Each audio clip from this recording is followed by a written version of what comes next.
तो कल हम लोग नियम को देख रहे थे। नियम के अंतर्गत 5 नियम होते हैं। शौच, संतोष, तप, स्वाध्याय, ईश्वर कर्म। उसके अंतर्गत हम लोगों ने शौच और संतोष देखा था। ऊपर ऊपर से मैं समझा देता हूँ शौच को। शौच होता है कि पवित्रता रखना। तो शारीरिक पवित्रता, मानसिक पवित्रता रखना, बाह्य शुद्धि रखना, आंतरिक शुद्धि रखना। और संतोष होता है जो भी प्राप्त है वो पर्याप्त है, ये भावना को अपने भीतर रखना। अब देखते हैं तप, स्वाध्याय, ईश्वर प्रणिधान। ये भी हमने बहुत बार वैसे तो चर्चा किया है, तो फिर भी वापस चर्चा करते हैं। इसको भी मैं हमने देखा था कल, तो फिर भी रिपीट करते हैं कि तप, स्वाध्याय, ईश्वर प्रणिधान एक साथ ही देखना चाहिए। क्योंकि पतंजलि मुनि ने मध्यम कोटि के साधकों के लिए क्रिया योग का पालन करने को कहा है। और क्रिया योग के अंतर्गत 3 चीजें आती है जो नियम के अंतर्गत होती है: तप, स्वाध्याय, ईश्वर। तो तप क्या होता है वो समझते हैं। तो पतंजलि मुनि की व्याख्या के हिसाब से तप को यदि देखें हम, तो तप का मतलब होता है कि द्वंद्वों का सामना करना। द्वंद्व क्या होते हैं? द्वंद्व ये होते हैं कि जब भी हम कोई अभ्यास करते हैं, हम साधना करते हैं, जब तब हमें विपरीत परिस्थितियों का सामना करना पड़ता है। ये विपरीत परिस्थितियां हमारी इंद्रियों से पैदा होने वाली समस्याएं होती हैं। ज्ञानेंद्रिया, कर्मेंद्रिया, हमारे मन से, मन के विपरीत होने वाली चीजें होती है। तो हमें कुछ चीजों का सामना करना पड़ता है, जैसे सर्दी, गर्मी, भूख, प्यास, हर्ष, शोक, मान, अपमान, सुख, दुख, है ना, और बहुत सारी चीजें। इन शॉर्ट प्रतिकूल चीजों का सामना करना। और ये जो प्रतिकूल चीजों को हम सामना करते हुए हमारा जो उचित लक्ष्य है, उस लक्ष्य को प्राप्त करने हेतु हम सहन करते हैं, टॉलरेट करते हैं चीजों को, तो उसे तप कहते हैं।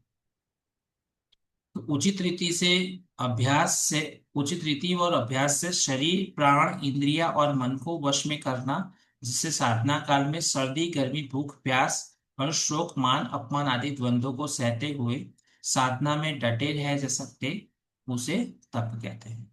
तप 3 प्रकार के होते हैं। तप होते हैं 3 प्रकार के। एक होता है मानसिक तप, एक होता है वाचिक तप, और एक होता है शारीरिक। सामान्यतः सब लोग शारीरिक तप तो समझते हैं। भी शारीरिक तप क्या होता है? कभी सहन करना है, व्यक्ति को सहन करते हैं, तो उसे शारीरिक तप कहते हैं। पर सिर्फ वैसा ही नहीं होता है, कुछ चीजें मानसिक होती है, वो बाहर से नहीं दिखाई देती है, पर व्यक्ति उसे भुगतता है। जैसे कि वेग होते हैं, कुछ मानसिक वेग होते हैं। ये वेग क्या होते हैं? काम, क्रोध, मद, मोह, लोभ, मत्सर, ऐसे। फिर भूख, प्यास, है ना, ये सारे। तो ये सारे वेग होते हैं। इन वेगों को हम सहते हैं अपने लक्ष्य को प्राप्त करने के लिए। तो वो जो जो होते हैं वो मानसिक तप है। वाचिक तप, वाचिक तप क्या होता है कि हम यम का पालन करते हैं: अहिंसा, सत्य, अस्तेय, ब्रह्मचर्य, अपरिग्रह। तो उसका पालन करते हुए भी हमें सहना पड़ता है, तो वो भी मानसिक तप के अंतर्गत आता है। तो वाचिक तप देखते हैं। वाचिक तप क्या होता है कि हमें ये पता है कि हमें सत्य बोलना है, ये पता है हमें सत्य बोलना है, पर सत्य कैसा होना चाहिए? एक तो जैसा है वैसा ही होना चाहिए। जो बात, परिस्थिति जैसी है उसे ऐसे ही व्यक्त करना है। दूसरा, वो प्रिय होना चाहिए। अप्रिय है तो व्यक्त नहीं करना है, आपको पता है। फिर वो हास्यास्पद नहीं होना चाहिए। फिर वो छलयुक्त वचन वाला नहीं होना चाहिए, है ना? तो ये सारी चीजों को ध्यान में रखते हुए यदि हम सत्य को प्रकट करते हैं, तो वो हमें, कुछ बातों में हमें मौन रहना पड़ता है। तो वो होता है वाचिक तप। फिर होता है शारीरिक तप। शारीरिक तप ऐसा होता है कि जो भूख, प्यास, सर्दी, गर्मी, ब्रह्मचर्य का पालन करना, ये सारी चीजें जो होती है उसे शारीरिक तप कहते हैं। यदि किसी व्यक्ति ने तप का पालन किया तो क्या होता है? तो तप का पालन करने से जिस जिस इंद्रियों के अनुरूप वो तप हुआ है वो बलवान बनती है। जैसे कि किसी को मीठा खाना बहुत अच्छा लगता है, मीठा नहीं खाता है तो क्या होता है, उसकी जो स्वादेंद्रिय जो है वो तेज हो जाती है, उसे अच्छा स्वाद आता है फिर बात। तो कहने का तात्पर्य है, जो जी इंद्रियों से जुड़ा हुआ वो होता है, वो इंद्रिया सतेज हो जाती है। तो मानसिक वाचिक कायिक तप का अनुष्ठान करने से अष्ट सिद्धियां प्राप्त। अष्ट सिद्धि क्या है? अणिमा, लघिमा, प्राप्ति, प्राकाम्य, ईशित्व, वशित्व, गरिमा, ये सारी जो होती है, तो ये अष्ट सिद्धियां प्राप्त होती है। ये ऐसी चीजें होती है कि जो एक सामान्य मनुष्य में नहीं देखी जाती है, क्योंकि वो इसका पालन नहीं करता है, इसलिए नहीं देखी जाती है। उसमें देखी जाती है सारी चीज। तप का पालन करने से अष्ट सिद्धियां प्राप्त। फिर स्वाध्याय। स्वाध्याय क्या होता है? स्वाध्याय का अर्थ होता है स्व का अध्ययन करना। हम कितने भी पुस्तक पढ़ते हैं ना, ज्ञान को अर्जित करते हैं किसी व्यक्ति के माध्यम से। हम किसी परिस्थिति को देखते हैं, उसका आकलन करते हैं और उसको अनुसंधान करते हैं उसका, है ना? ये सारी चीजें जो होती है ना, वो खुद को समझने के लिए होता है। सर नहीं, खुद को समझने के लिए नहीं, उस विषय को समझने के लिए होता है। मैं कहता हूं ना, विषय को समझने के लिए नहीं, खुद को समझने के लिए। किस प्रकार से? वो इस प्रकार से कि आपको वो विषय सार्थक करना है, उस विषय को आपको अचीव करना है। उस अचीवमेंट को प्राप्त करने के लिए आपको वो विषय समझना होगा। जैसे कि आप लोग अभी योग विषय के पीछे पड़े हो, है ना, इसीलिए इस टीचर ट्रेनिंग कोर्स में आए हो, तो आपको ये लगता होगा कि आप योग विषय को आत्मसात कर रहे हो। मैं कहूंगा योग विषय को आत्मसात आप नहीं कर रहे, आप अपने आप को आत्मसात कर रहे हैं इस योग के विषय के माध्यम से। अंततः तो यही होगा, आप इस विषय के माध्यम से आप स्वयं को अनुभव कर रहे हो, जुड़ाव महसूस कर रहे हो। तो हमेशा स्वाध्याय इसीलिए किया जाता है जिससे हम स्वयं को बेहतर ढंग से सीख सके। हमें वही विषयों को आत्मसात करना चाहिए जिस विषय के माध्यम से हम स्वयं को बेहतर रूप से समझ पाते हैं, है ना।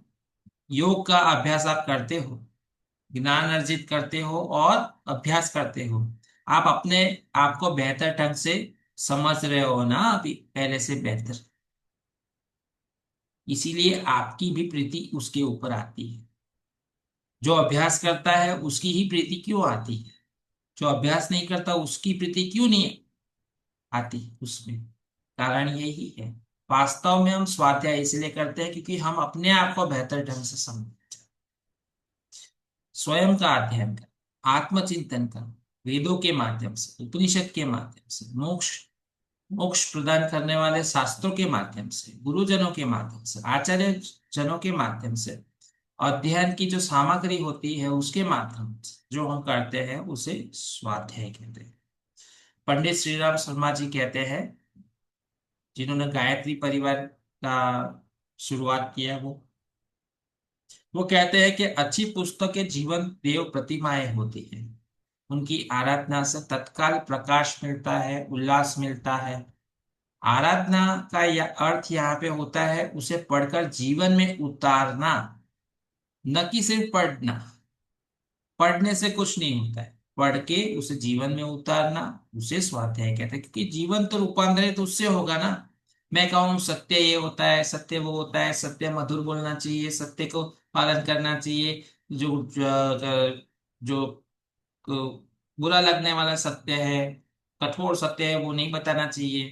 तो मैं तो कठोर सत्य ही बोलूं, तो क्या मुझे सत्य से लाभ होने वाला है कुछ?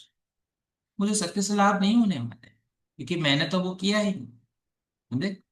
स्वयं को बदलना है तो ज्ञान प्राप्त करना और उस ज्ञान को जीवन में उतारना, तो ही परिवर्तन आएगा। परिवर्तन सिर्फ ज्ञान से नहीं आता है, ज्ञान को जीवन में उतारते हैं तब आता है परिवर्तन। स्वाध्याय का परिणाम ये मिलता है कि स्वाध्याय से अपने इष्ट देवी देवता का सम्यक साक्षात्कार हो जाता है। मतलब कि आप जिस देवी देवता के विषय में आप ज्ञान प्राप्त करते हो, तो आप उनको सहज रूप से महसूस करना शुरू करते हैं। मैं आपको इसका उदाहरण दिखाऊं तो आप करोगे तो आपको पता महसूस होगा। कि मान लो कि भगवान श्री कृष्ण आपके इष्ट देवी देवता है, फॉर एग्जाम्पल। आप भगवत गीता को रोज पढ़ो, रोज पढ़ो। आपको रोज पल पल पल पल ये महसूस होगा कि वो मेरे साथ है, मेरे साथ जी रहे हैं, है ना, वो मुझे मार्गदर्शन दे रहे हैं, ये अनुभूति आए।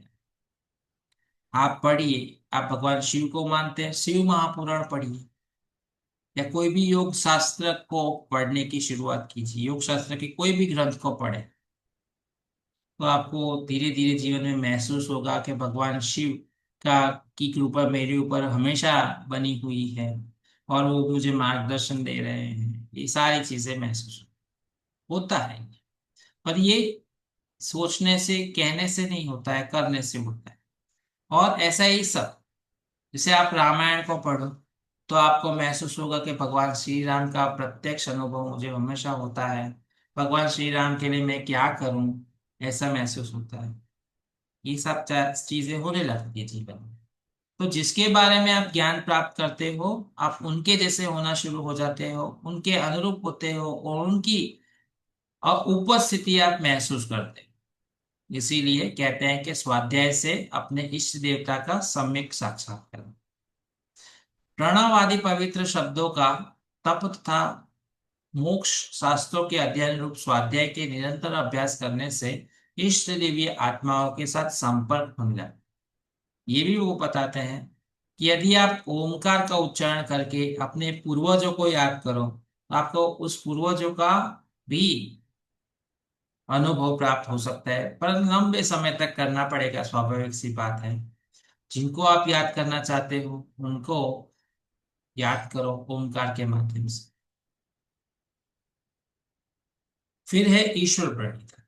ईश्वर प्रणिधान का मतलब क्या होता है कि ईश्वर को सौंप दिया। देखो, पहले तो ये स्पष्ट होना चाहिए कि ईश्वर किसे कहते हैं, भगवान किसे कहते हैं, देवी देवता किसे कहते हैं। ये स्पष्ट हो तो आप समझ पाओगे ईश्वर प्रणिधान का मतलब क्या है। देखो, अलग अलग योनियां होती हैं, उसमें से हम मानव योनि से जन्म लिए हैं ना, जो हम पशु जीव जंतु से बेहतर योनि के गिने गए हैं, है ना। हमसे भी कुछ बेहतर है, जो अंतरिक्ष में रहते हैं, हमें नहीं दिखाई देते क्योंकि हमारी आंखें उसको देखने उनको देखने के लिए सक्षम नहीं है, इसके कारण। परंतु हमारे पूर्वजों ने खोज लिया था ये बात, इसीलिए हमें पता है ज्ञान के माध्यम से। तो वो होते हैं देवता। ये जो देवता होते हैं वो बहुत पुण्य कर्म करते हैं। जब कोई मनुष्य, तो उसका अगला जो जन्म होता है वो देव योनि में उसे मिलता है। जब मनुष्य कुछ पुण्य करता है, कुछ पाप करता है, पुण्य पाप मिश्रित कर्म करता है, और अपना स्वभाव वो रजोगुणी बना के रखता है हमेशा, जबकि संसार में लिप्त रहता है, पृथ्वी को ही वो सब कुछ मानता है, तो उसे अगला जन्म क्या मिलता है, तो ये मनुष्य योनि में मिलता है। और यदि कोई मनुष्य नीच प्रवृत्ति करता है, नीच प्रवृत्ति मतलब कि पशु जैसा जीवन जीता है, और सिर्फ काम क्रोध मद मोह लोभ में ही लिप्त रहता है हमेशा, और सबके ऊपर बस शासन शासन शासन, है ना, एकदम लिप्त रहता है ऐसे चीजों में, अपने से सब लोगों को कमतर समझता है, अहंकार दिखाता है, चंचलता दिखाता है, तो ऐसा व्यक्ति अगले जन्म में पशु पक्षी जीव जंतु आदि योनियों में जन्म लेता है। ये हमारे पुराणों में, महाकाव्यों में, और वेदों में बताया है ये सारी बात। डन। तो वो देवता कब कौन बनता है, मनुष्य कब बनता है, और पशु पक्षी जीव जंतु कब बनता है। अब ये जो देवता है, पशु पक्षी है, ये मनुष्य है, इन सब की आयु होती है, निश्चित आयु होती है। वो अपनी निश्चित आयु भोगते हैं, और निश्चित आयु भोग के वो मर जाते हैं, है ना? और फिर अगला जन्म लेते हैं। ये उनकी कहानियां हैं। जिस जन्म में उन्होंने जैसी मानसिकता रखी है, जैसे कर्म रखे हैं, उसी हिसाब से उनका अगला जन्म रहेगा। और इसी प्रकार से काल चक्र में वो घूमते रहेंगे। तो ये तो हुई मनुष्य, देवी देवता और पशु पक्षी की कहानियां। अब आपको विचार आएगा ये भगवान क्या होते हैं? नहीं, तो ये भगवान सिर्फ तीन है, जिसे हम कहते हैं ब्रह्मा विष्णु और महेश। ये कौन होते हैं? ये वो होते हैं कि जिन्होंने मनुष्य के रूप में अवतार लिया था, परंतु उन्होंने अपनी शक्तियों को जागृत किया। उन्होंने मुक्ति के लिए उपचार किया, मुक्ति के लिए प्रयास किया, और उन्होंने अपने जीते जी ही मुक्त अवस्थाओं को प्राप्त कर लिया। तो वो ईश्वर तुल्य हो गए, परंतु उनके भीतर करुणा रह गई। करुणा क्या रह गई? कि ये देवी देवता, ये मनुष्य, ये पशु पक्षी, इनका भी तो भला होना चाहिए ना। तो ये जो एक करुणा उनके भीतर रह गई ना, इसीलिए उनको भगवान का स्वरूप मिला। ये भगवान का स्वरूप ऐसा है जो सगुण स्वरूप होता है, जो देवताओं से परे होता है।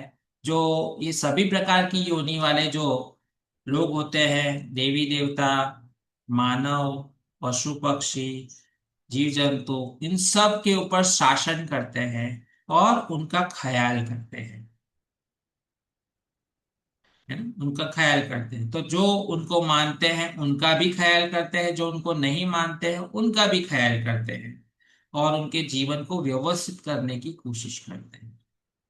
स्वाभाविक सी बात है, जो उनको ज्यादा मानेंगे उन वो उनको आकर्षित कर पाएंगे, तो उनका वो कुछ ज्यादा ख्याल कर पाएंगे, है ना।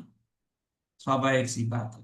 तो कुछ लोग ब्रह्मा जी को मानते हैं, कुछ लोग विष्णु जी को मानते हैं, कुछ लोग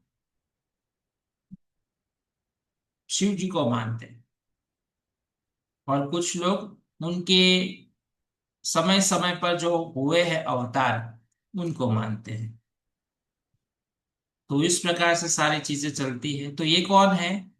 भगवान। ये ईश्वर तुल्य नहीं हो पाए हैं, वो सिर्फ इसीलिए नहीं हो पाए हैं क्योंकि उनके भीतर करुणा रह गई। बाकी उनकी क्षमताएं और उनकी उपलब्धियां बिल्कुल ईश्वर के समान है, परंतु ईश्वर नहीं। अब विचार आएगा ईश्वर क्या होते हैं, है ना। अब ईश्वर होते हैं वो पूर्ण चैतन्य होते हैं, है ना।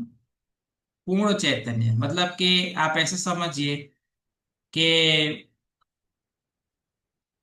जो मुक्त ही थे, जो मुक्त ही है, जो मुक्त ही रहेंगे, है ना, जिनका ना जन्म होगा, जिनका ना मृत्यु होगा, और जो हमेशा से थे, है और रहेंगे। ये जो ब्रह्मा विष्णु महेश, जिसे हमने भगवान कहा, कहते हैं जिनको, वो एक दिन ये करुणा को छोड़ जाएंगे और फिर वापस ईश्वर के स्वरूप में लिप्त हो जाएंगे, मतलब कि आत्मा का परमात्मा में मिलन हो जाएगा, मतलब कि उनका खुद का अस्तित्व समाप्त हो जाएगा। परंतु ये जो ईश्वर है उनका अस्तित्व कभी समाप्त नहीं होता। वो जैसे थे, है और रहेंगे।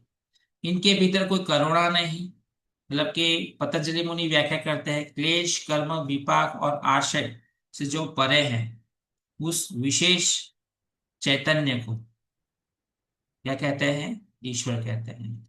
वो हम पढ़ेंगे उस समय पे। ये कहने का तात्पर्य है, ये एक ऐसी सत्ता है, न किसी के ऊपर कृपा बरसाती है, न कृपा नहीं बरसाती है। उनका एग्जिस्ट होना ही सब सबके पास कृपा का कारण बनता है। किस प्रकार से? वो इस प्रकार से कि आप उनके जैसे होने का प्रयास करो, और आपको उनकी जैसी उपलब्धियां हासिल हो। आप उनके जैसा होने का प्रयास न करो, मनुष्य या जो भी प्रकार का होने का प्रयास करो, तो आप उनकी जैसी उपलब्धि हासिल ना करो। बस इतना ही। जैसे कि बारिश बरस रही है, आप घर के भीतर हो, तो आपको बारिश का आनंद नहीं मिल सकता, सिर्फ आप देख सकते हो, है ना। बाहर बारिश हो रही है, आप बारिश में जाओ और आपको शीतलता प्राप्त हो, आप भीग गए, इस प्रकार से। तो पतंजलि मुनि यहाँ पे क्या कह रहे हैं? पतंजलि मुनि ये कह रहे हैं कि आप ईश्वर पर हैं। वो भगवान के बारे में नहीं कह रहे हैं, वो ईश्वर के बारे में, है ना। ये सारी लंबी लंबी बातें ये मुझे कहनी थी, क्योंकि अक्सर लोग ईश्वर प्रणिधान को क्या समझते हैं कि अपने अपने इष्ट देवी देवता के प्रति प्रणिधान करें। वो ऐसा नहीं कह रहे हैं यहाँ। वो ये कह रहे हैं कि ईश्वर प्रणिधान। यदि आप अपने इष्ट देवी देवता, मतलब कि जो जिसमें भी आप मानते हो, ब्रह्मा विष्णु महेश जिनमें भी मानते हो, आप उनके प्रति प्रणिधान करोगे तो उसे क्या कहेंगे? आप उनकी भक्ति करते हो ऐसा कहेंगे, है ना। तो आप कैसे बनोगे? आप उनके जैसे बनोगे। कैसे बनोगे? आप उनके जैसे बनोगे। आप भगवान शिव को मानोगे तो उदार हृदय, योगी, करुणामयी, है ना, विशाल, वैरागी, साधना में लिप्त, ऐसे बनोगे। यदि आप विष्णु को मानोगे तो क्या होगा? वैभवी, विलासी, है ना, वैरागी, संसारी, ऐसे बनोगे आप। बात समझ रहे हो? ऐसे। तो जिसको मानोगे आप वैसे बनोगे। तो व्यक्ति के लिए होता है कि वो कैसा बने। तो कहते हैं पतंजलि मुनि, यदि योग की साधना कर रहे हो तो ईश्वर प्रणिधान, मतलब कि ईश्वर ही अंतिम सत्य है और ईश्वर ही सबका सार है। तो ईश्वर प्रणिधान कीजिए, निर्गुण उपासना के बारे में, कि ईश्वर के प्रति पूर्णतः समर्पण दिखाइए। आप भले ही जिस इष्ट देवी देवता को मानना चाहते हो जरूर से मानिए, उसमें न मानने के बारे में वो नहीं कह रहे हैं, पर वो कह रहे हैं कि प्रणिधान यदि करना है तो आप ईश्वर प्रणिधान, अपने सभी कर्मों को उनके प्रति समर्पित कर दीजिए। जो कर्म आप कर रहे हो वो खामी युक्त है या तो श्रेष्ठ है, जैसे भी कर्म है आपकी। जो वचन बोल रहे हो वो खामी युक्त है या श्रेष्ठ है, जैसे भी है ना। जिस प्रकार की आपकी बुद्धि है, वो विवेकशील है या विवेकशील नहीं है, उससे होने वाले सभी प्रकार के कर्म आप उनको समर्पित कर दीजिए। आप कह दीजिए पूर्ण समर्पित कर दीजिए। इसका मतलब क्या है? इसका मतलब ये है कि जो भी आपको प्राप्त होता है उसमें आप उसको स्वीकार कर लीजिए। ये करते करते क्या हो जाएगा? तो वो कहते हैं कि ईश्वर प्रणिधान का परिणाम ये मिलेगा कि ईश्वर प्रणिधान से समाधि की सिद्धि प्राप्त हो जाएगी। एक सामान्य मनुष्य जो ईश्वर प्रणिधान नहीं करता है और एक व्यक्ति ईश्वर प्रणिधान करता है, उसमें यह अंतर मिलेगा कि ईश्वर प्रणिधान करने वाला व्यक्ति को समाधि की सिद्धि बहुत जल्दी मिल जाएगी। क्यों पता है ऐसा? कारण क्या है? उसके चित्त में कुछ बैगेज नहीं होगा। बैगेज समझते हो? किस प्रकार का बैगेज? बैगेज ये कि जो ईश्वर प्रणिधान नहीं करता है ना, वो ये सोचेगा मैंने ये किया है तो मुझे ये मिलेगा, ये किया है ये मिलेगा, ये किया है ये नहीं मिला, मतलब कि मुझे ज्यादा एफर्ट करना है, अभी ये प्राप्त करना है, ये मिला, अभी नेक्स्ट टाइम ये मिलने वाला है, अभी ये करूंगा ये मिलेगा, ये होगा ये मिलेगा, नहीं मिला अभी और एफर्ट करो ये मिलेगा। ये सब चलता रहेगा उसके दिमाग में। और यहाँ पे ईश्वर प्रणिधान वाले का क्या होगा? मेरा काम है पुरुषार्थ करना, बाकी सब उनको सौंप दिया, बात खत्म। तो क्या मिला क्या नहीं मिला उस बारे में कोई चिंतन नहीं। अपने पे डेस्टिनेशन नहीं पहुंचे हैं, मतलब कि अपने को कुछ करना है ना, ऐसे। तो कहने का तात्पर्य है, ईश्वर प्रणिधान करने से समाधि की सिद्धि तुरंत होती है। एक अंतर होता है, जो अंतर आप लोगों को थोड़ा समझ में आया होगा, नहीं समझ में आया तो मैं वाणी के माध्यम से समझाता हूँ, ठीक है। यदि आप इष्ट देवी देवता को मानते हो, मतलब कि आप अपने पूज्य को मानते हो, कि जो सगुण ईश्वर कहेंगे ना उनको, सगुण ईश्वर ही तो कहेंगे उनको, तो उनको आप मानते हो, तो एक बेनिफिट मिलता है कि वो आपकी आपको बारंबार आपके बारे में ख्याल करते हैं, और आपको, आपका मन क्या है, आप क्या चाहते हो, आपको क्या छोटी छोटी चीजों में संतुष्टि मिलेगी, ये सारी चीजों का वो ख्याल करेंगे। परंतु यदि आप निर्गुण ईश्वर को मानोगे, तो एक ये बेनिफिट आपको नहीं मिलेगा। वो क्या? कि ये सब चीजें कुछ भी नहीं होना है। और इसी के कारण निर्गुण ईश्वर को मानने वाला यदि समर्पित है, तो वो सुख का अनुभव करेगा।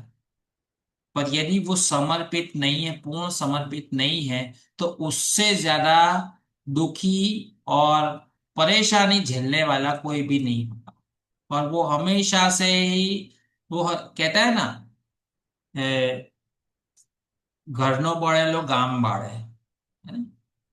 तो ये ऐसा हो जाता है कि जो घर का जला हुआ जो होता है ना, वो पूरे गांव को नष्ट करता है। ऐसा हो जाता है समझे? तो उसकी हालत ये होती है, जबकि उसे कृपा प्राप्त हो रही है, पर उसे इसका एहसास ही नहीं होता। वास्तव में ये नहीं होता है कि कृपा प्राप्त नहीं हो रही है। मैंने कहा ना कि ये तो बारिश जैसे है ईश्वर। बाहर जाओगे भीगोगे, मिलेगा। पर बाहर नहीं जाओगे भीगोगे नहीं, तो फिर तो नहीं मिलने वाला। जबकि सगुण ईश्वर के बारे में ये नहीं होता। वो आपको अनुभूति होती रहती है, बार बार अनुभूति होती रहती है, और आप जुड़े रहते हो, सब चलता रहता है। इसीलिए कहा गया है कि सगुण उपासना साधारण लोगों के लिए उचित होता है, और निर्गुण उपासना बड़े योगियों योगी लोग जो होते हैं, जो बड़े जन्मों जन्मों से योग के मार्ग में लगे हुए हैं, उनके लिए निर्गुण उपासना श्रेष्ठ होती है, कि उनको मुक्ति के अलावा और कोई उपचार नहीं करना होता। ऐसा। तो ईश्वर प्रणिधान से समाधि मिलती है। मन वाणी तथा शरीर की समस्त क्रियाओं को प्रभु के प्रति समित सविनय समर्पित कर देना। ईश्वर प्रणिधान का निरंतर अभ्यास करने से साधक को समाधि अवस्था मिल जाती है। अब आते हैं जो सबको बहुत प्रिय है, वो है ना, आसन प्राणायाम प्रत्याहार। और क्यों ना हो प्रिय, तुरंत शांति देता है, सुकून देता है, तुरंत सुकून देता है, और तात्कालिक अनुभूतियां प्राप्त करवाता है। तो उसको जानना चाहिए। पतंजलि मुनि ने अष्टांग योग के अंतर्गत आसन के बारे में जानकारी दी है। तो वो आसन को परिभाषित करते हुए कहते हैं कि स्थिरम सुखम आसन। स्थिरता पूर्वक सुख पूर्वक जो किया जाता है, उसे आसन का अभ्यास कहते हैं। ये शरीर की वह अवस्था होती है जिसमें स्थिरता और आरामदायक स्थिति होती है, इसे आसन कहते हैं। आसन के बारे में उन्होंने 3 सूत्र लिखे सिर्फ। हम जिन आसन के अभ्यास के बारे में इतना महात्म्य करते रहते हैं, और वो गलत नहीं है, परंतु हम अपने स्तर पे जो करते हैं, इसके कारण हम महात्म्य करते हैं, वो सही है अपनी जगह पे। परंतु उन्होंने सिर्फ 3 सूत्रों में उसे समेट, और वो 3 सूत्र क्या थे? स्थिरम सुखम आसनम, ततो द्वंद्व अनभिघात, प्रयत्न शैथिल्य अनंत समापत्तिभ्याम वास्ति। 3 सूत्रों में उन्होंने सब चीजें आसन के बारे में कह दी। तो वो सूत्र को देखते हैं पहले, तो आपकी जो कंटेंट है ना, उसके नीचे के भाग में आप। तो पहला सूत्र उन्होंने लिया स्थिरम सुखम आसनम, है ना। तो ये जो पहला जो आगे का लिखा है ना, वो मूल सूत्र है। और जो पीछे जो लिखा है ना, वो क्या है? बोलने का तरीका। आप जो मूल सूत्र बोलोगे ना, तो अच्छे से बोल नहीं पाओगे। ये तो बोल पाओगे स्थिरम सुखम आसनम, परंतु आगे के जो आएंगे ना, जैसे कि देखो, प्रयत्न शैथिल्य अनंत समापत्ति भ्याम, वो जो मूल सूत्र है ना उसे पढ़ो, आप अच्छे से पढ़ नहीं पाओगे, गलत फहमी क्रिएट करोगे। तो नीचे जो लिखा है ना वो उसका बोलने का तरीका है, ये बात ध्यान में रखना। तो स्थिरम सुखम आसन, तो शरीर की विशेष स्थिति, जिसके जिससे जिसमें शरीर बिना हिले डुले स्थिर और सुखपूर्वक देर तक बैठा रह सकता है, उस अवस्था को आसन कहते हैं। आसन किसे कहते हैं? जिसमें स्थिरता पूर्वक सुख पूर्वक बैठा जा सकता है, उसे आसन कहते हैं। अब उसके बाद में उन्होंने दूसरा सूत्र लिखा तुरंत बाद में। वो कहते हैं कि प्रयत्न शैथिल्य अनंत समापत्ति अभ्यास, मतलब कि आसन का अभ्यास हम कैसे करें।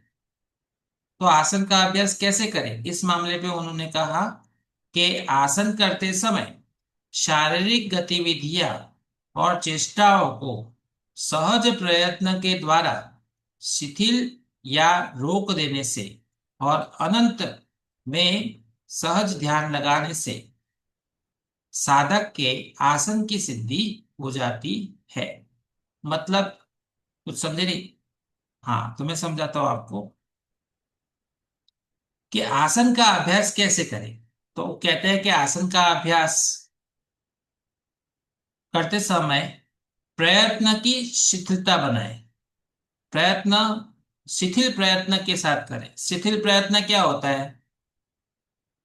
एक प्रयत्न होता है ना कि जो एक्टिव एफर्ट होता है ना, कि मतलब कि जबरदस्त उसमें एफर्ट लगाया है आप।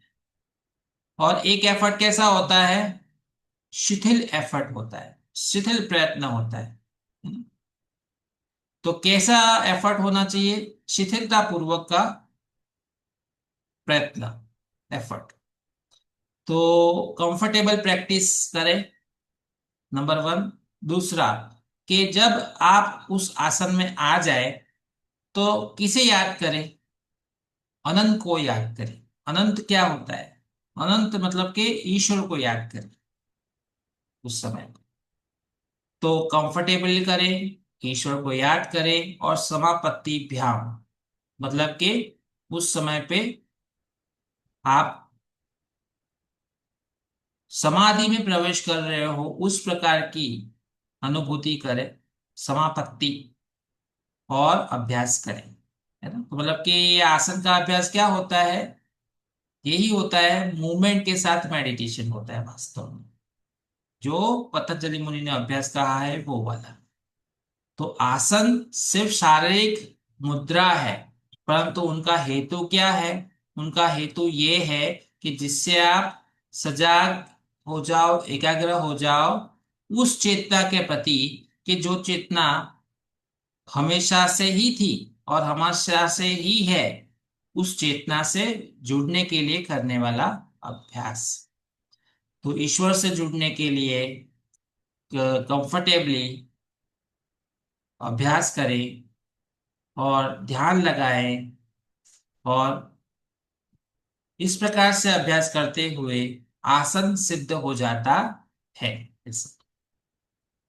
तो वर्तमान समय में जिस प्रकार से हम आसन का अभ्यास को देखते हैं ना, ये उससे थोड़ा अलग है। आप ध्यान से देखो, वर्तमान समय में हम अलाइनमेंट के ऊपर ध्यान देंगे, हम इसके ऊपर पोस्चर के ऊपर, पोस्चर करेक्ट करने के ऊपर ध्यान देंगे, है ना। ये सारी चीजों में उलझ जाते हैं हम। तो ये जो प्रैक्टिसेस जो होती है ना, क्या वो गलत? ना, वो अपनी जगह पे गलत नहीं है, वो हठयोगिक अभ्यास। और ये जो हम अभ्यास करने जा रहे हैं ये क्या है? ये अष्टांग योगी अभ्यास है, कि जिसमें पोस्चर अलाइनमेंट का महत्व नहीं होता है। महत्व किसका होता है? आपकी मन की स्थिति का महत्व होता है। आपका मन क्या एकाग्र है? ईश्वर के साथ जुड़ा हुआ है? शरीर तो एक मुद्रा है, उस समय क्या है? शरीर इस मुद्रा में है या उस मुद्रा में है, मुद्रा से कोई फर्क नहीं पड़ता। आप धनुरासन में हो या भुजंगासन में हो या पश्चिमोत्तानासन में हो, है ना। ये क्या है? अलग अलग मुद्राएं हैं, पर उसमें एक मुख्य बात क्या है? हर एक मुद्रा में, हर एक मुद्रा में एक मुख्य बात है कि आप अनंत को याद कर रहे हो। अनंत मतलब कि ईश्वर को याद कर और ईश्वर से जुड़े हुए हो। बाकी तो सब मुद्राएं हैं, करते रहो। इसीलिए उन्होंने आसन के नाम नहीं बतलाए, क्योंकि मतलब ही नहीं रहता ना फिर तो। जिस प्रकार से रुकना है उस प्रकार से रोकिए, कितना रुकना है, जितना रुकना है उतना रुकिए।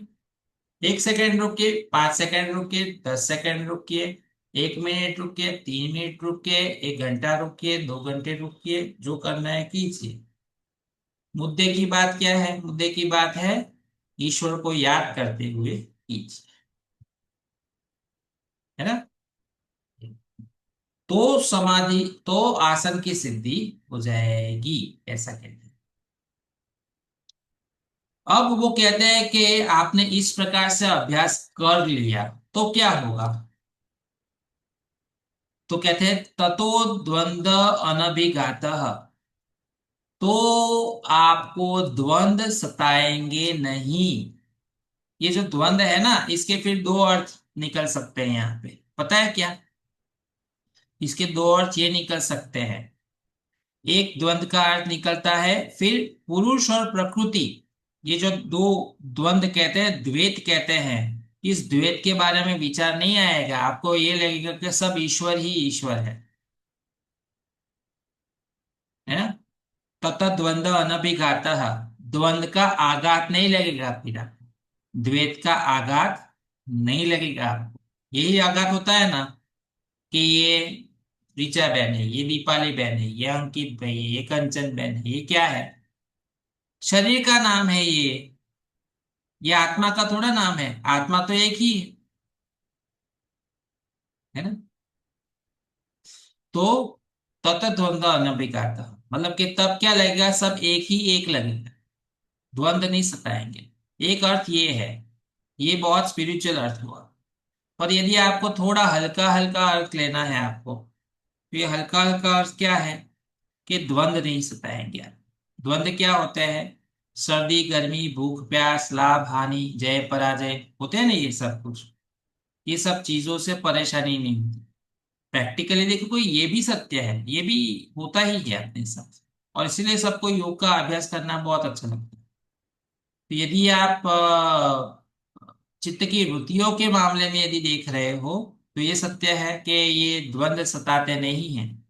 पर यदि आप आत्मा के अनुभव के बारे में सोच रहे हो, तो ये जो द्वंद्व होते हैं ना, पुरुष और प्रकृति, ये जो द्वंद्व द्वैत जो होते हैं ना, ये द्वैत खत्म होता है, हो जाता है, सब ईश्वर ही ईश्वर महसूस होता है।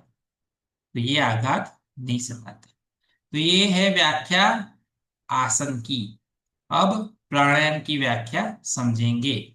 मुझे लगता है कि वो हमें कल समझना चाहिए, क्योंकि वो थोड़ा लंबा है और उसमें जल्दबाजी नहीं होनी चाहिए। अभी आपको कोई प्रश्न उठा है तो आप मुझे बताइए।